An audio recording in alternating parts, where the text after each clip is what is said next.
Pensamento e Vida, Emmanuel, 21. Dever. Se a gente for pesquisar, né? Deveres morais, tá? Porque dever a gente está cansado de saber o que é, né? Mas aqui ele vai falar em dever moral. Então, deveres morais são obrigações éticas baseadas em valores como honestidade, respeito, respeitabilidade, responsabilidade, né? Que orientam o comportamento humano para o bem-estar coletivo, sem a obrigatoriedade da lei. Eles guiam ações individuais, por exemplo, a paciência, a autodisciplina e sociais, por exemplo, a solidariedade, a justiça, né? Promovendo a harmonia e o cumprimento das normas de conduta. Os principais deveres morais e valores humanos que a gente conhece: respeito e empatia, né? Que é tratar os outros com dignidade, tolerância, compaixão, honestidade e integridade, que é agir com vontade, com verdade, né? Sinceridade, honradez, mesmo que não seja muito vantajoso. Responsabilidade e compromisso, assumir as consequências das próprias escolhas e cumprir com a palavra dada. Solidariedade e justiça, ajudar os necessitados, apoiar a comunidade, agir com equidade.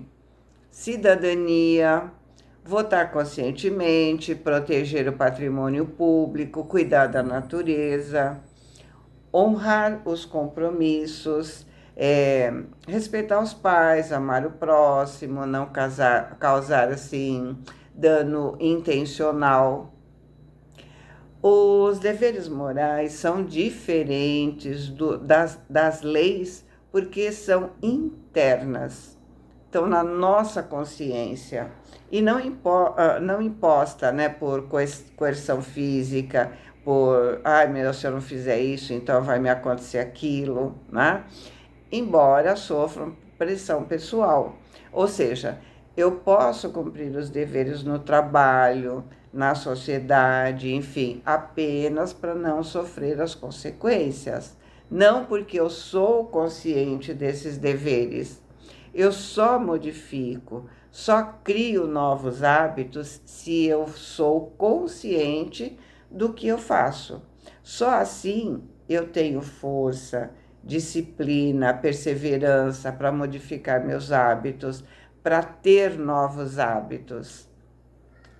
O Haroldo Dutra, ele diz que o dever é a lei da vida e uma obrigação moral fundamental que começa consigo mesmo, que seria o que? A reforma íntima, o autoconhecimento, e se estende aos outros, servir com amor, sem busca de reconhecimento. Ele enfatiza a importância de cumprir tarefas no silêncio do espírito, superando o egoísmo e o orgulho, em um processo de evolução constante e paciência. Obrigações múltiplas. O dever abrange relações com o Criador, consigo, identificar imperfeições, né? Com o próximo, familiar, social e profissional. Serviço e discrição. Servir de coração e com discrição, imitando Cristo, é mais importante do que buscar o reconhecimento humano. Reforma íntima. O foco deve estar no esquecimento do mal, cultivando o bem e aceitando as próprias imperfeições para evoluir. Caridade no cotidiano. Agir com indulgência e trabalhar no bem sem causar sofrimento ou humilhação. O José Carlos de Luca diz que o dever é a lei da vida e a base da verdadeira liberdade e felicidade. Não uma imposição penosa. O dever, né, deve ser cumprido com as coisas, né, o que a gente acha, deve ser cumprido com amor e dedicação, priorizando o bem-estar do próximo, o autocuidado com o aprimoramento moral, transformando obrigações em oportunidades de evolução espiritual e cura interior. O dever define a submissão que nos cabe a certos princípios estabelecidos como leis pela sabedoria divina, ou seja, leis morais, para o desenvolvimento de nossas faculdades. Então, lá na questão 629 do Livro dos Espíritos, nós temos: que definição se pode dar da moral? E a resposta é: a moral é a regra de bem proceder. Isso é, a distinção entre o bem e o mal. Funda-se na observância da lei de Deus.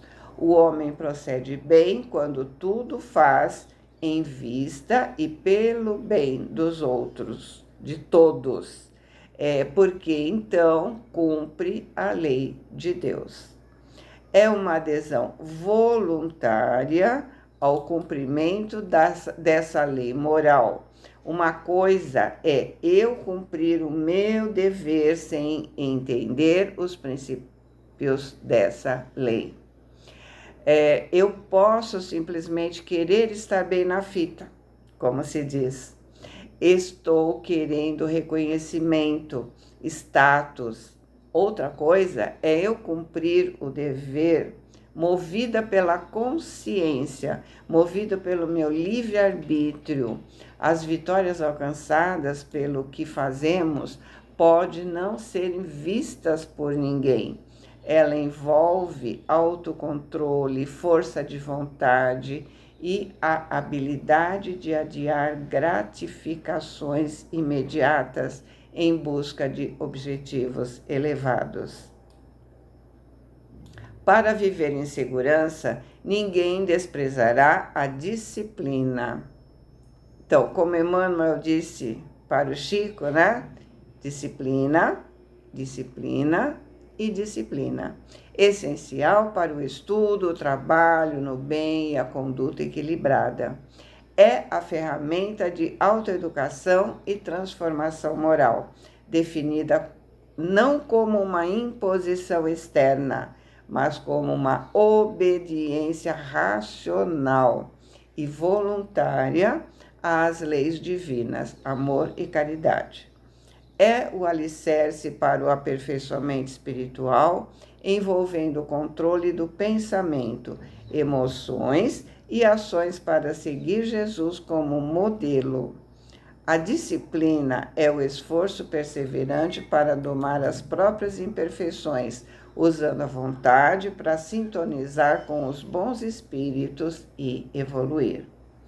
Para o Haroldo Dutra, a disciplina é definida como a capacidade de manter a firmeza, constância e foco, especialmente diante dos adversários, sendo um pilar fundamental para o desenvolvimento pessoal e espiritual. Obedecem às partículas elementares no mundo atômico, obedece à constelação na glória da imensidade. Ou seja, do micro ao macro existe uma ordenação, existe disciplina. O homem viajará pelo firmamento a longas distâncias do lar em que o seu corpo físico se vincula. No entanto, não eludirá fazê-lo sem obediência aos princípios que vigoram os movimentos da máquina que o transporta. Então, só conseguiremos fazer um foguete, só conseguimos, né? Já foi feito. Só conseguimos fazer um foguete porque estudamos as leis da física e disciplinamos as máquinas a essas leis. Dessa forma, pode-se simbolizar o dever como sendo a faixa de ação no bem, que o Supremo Senhor traça as nossa responsabilidade para a sustentação da ordem e da evolução em sua obra-prima, obra divina, desculpa. O Supremo Senhor traça a nossa responsabilidade para a sustentação da ordem e da evolução em sua obra divina, no encalço de nosso próprio aperfeiçoamento. Então, estamos falando de evolução gradual. Estamos falando em evolução, que a evolução ela atravessa milênios. Então, à medida que a razão vai desabrochando, o espírito vai alcançando uma faixa de compreensão do dever. Cada consciência bafejada pelo sol da razão será interpretada assim à conta de raio na esfera da vida, evoluindo da superfície para o centro, competindo-lhe a obrigação de respeitar e promover, facilitar e nutrir o bem comum. Atitude espontânea que lhe valerá o auxílio natural de todos os que recolhem sua simpatia e sua cooperação. Então, vamos pensar no raio de sol. Quanto mais distante a gente estiver do sol, mais fraco estará, né? Então, como ele está dizendo que estamos crescendo da superfície para o centro, quanto mais nos aproximamos do centro, mais consciência teremos, maior vai ser tomando a nossa faixa de dever. Quanto mais eu me aproximo do sol da razão, mais iluminado serei. Se pensarmos nos planetas em relação ao sol, quanto mais o planeta está próximo do sol, mais iluminado ele é. Com semelhante atitude, que atitude? Ele disse facilitar e nutrir o bem comum, né? Então, com semelhante atitude, cada espírito plasma os reflexos de si mesmo, por onde passa, abrindo-se aos reflexos da mente mais elevadas que o impulsionam à contemplação de mais vastos horizontes do progresso e à adequação da assimilação de mais altos valores da vida. Se eu consigo cumprir os deveres relativos à faixa onde eu me encontro, mais eu abro oportunidades de receber reflexos das mentes mais elevadas que me ajudam a ampliar essa faixa. É claro que isso aumenta a minha responsabilidade e isso me torna mais feliz. Quanto mais responsabilidade eu recebo, significa que eu estou apta para receber. Por isso, a felicidade. Desse modo, pela execução do dever, região moral do serviço em que somos constantemente alertados pela consciência, exteriorizaremos a nossa melhor parte, recolhendo a melhor parte dos outros. Se a consciência nos alerta, nos incomoda, é porque é dever. É porque já está na minha faixa de compreensão. Não somos cobrados pela nossa consciência. A nossa consciência não compreende. Mas se ela já compreende, temos responsabilidade, porque já temos capacidade de lidar com aquele problema. Não dá para adiar, para deixar para depois. Quanto maior a luz, maior a região que ela cobre, mais eu consigo ver. Vamos comparar a claridade do fósforo, da vela, da lanterna, da lâmpada e do holofote. Portanto, quanto maior a nossa compreensão, maior a faixa de atuação. Quanto maior a consciência, maior a noção do dever moral. Porém, acontece que muitas vezes criamos perturbações na linha das atividades que o Senhor nos confia.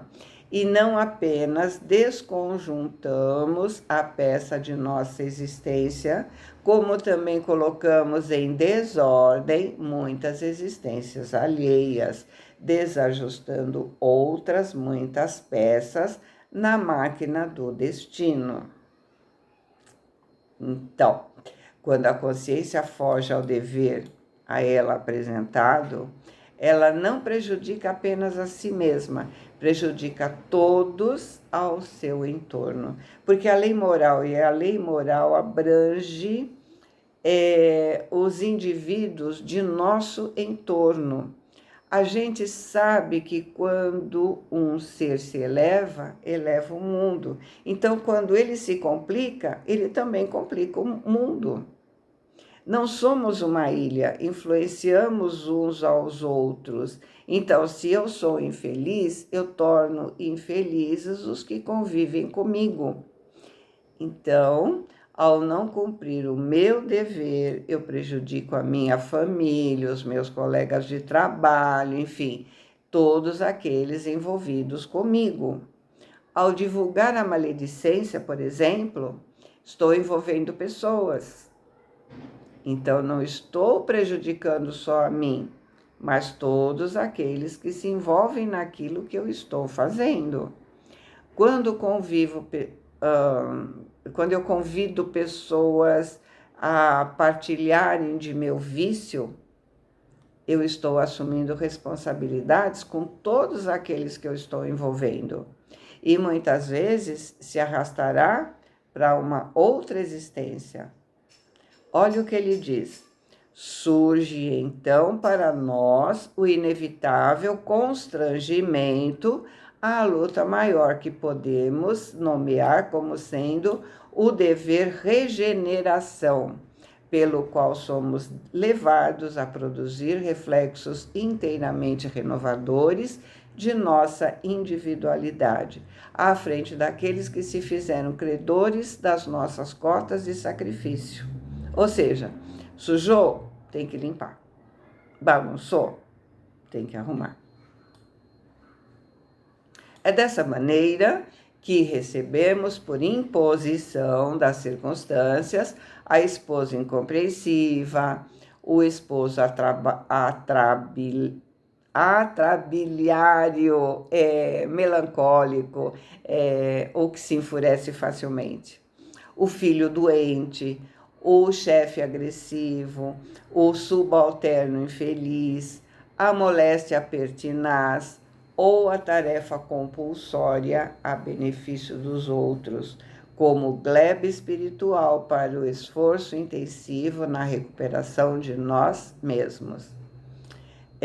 Nós já entendemos isso nas obras do André Luiz, né? Essa convivência tem origem gerada em encarnação anterior. Pessoas que eu prejudiquei, que agora estou com ela para poder reparar o mal que eu fiz, né? Minha postura de desprezo, de agressão, enfim, fez o outro infeliz e pode até tê-lo levado a fazer o que ele não devia fazer. É minha responsabilidade ajudá-lo a se recuperar, né? Fui eu que induzi a essa situação, né? É por esse motivo que de nada vale despertar no campo de duras obrigações.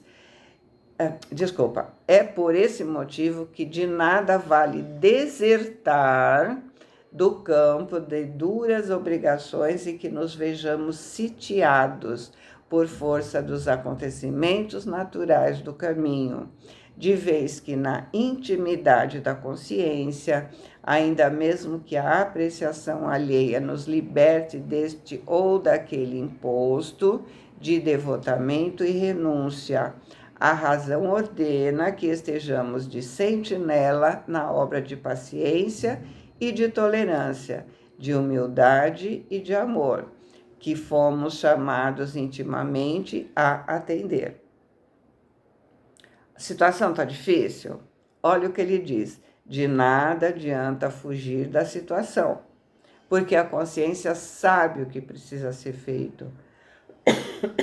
Desculpa.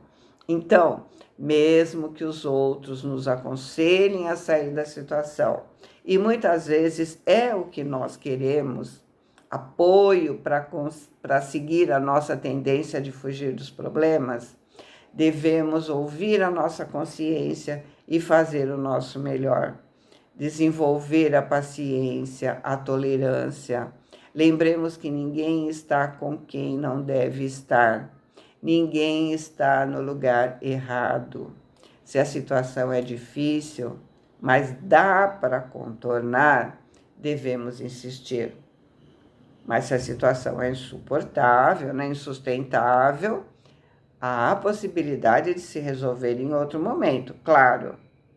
Mas se não for esse o caso,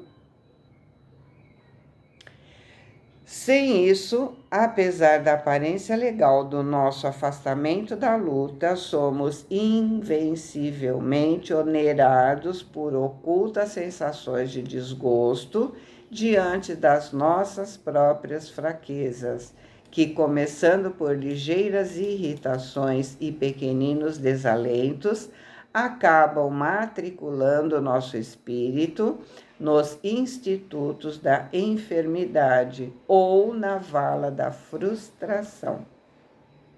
Reencarnamos para cumprir esse dever regeneração e seremos responsabilizados se não fizermos o que nos propusemos a fazer.